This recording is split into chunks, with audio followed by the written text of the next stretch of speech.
ปอสี่ลูกครับปอสี่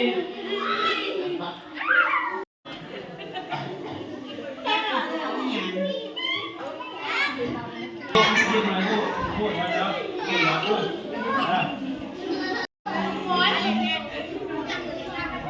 จริงต้องเปิดไปเที่ยว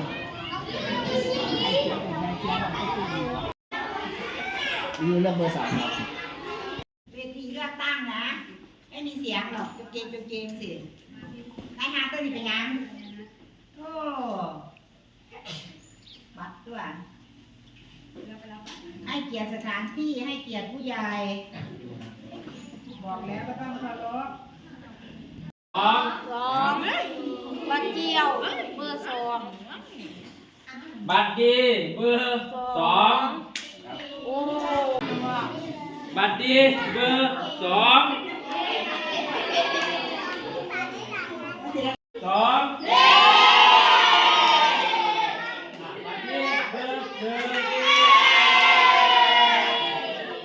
บัตรดีเบอร์สอง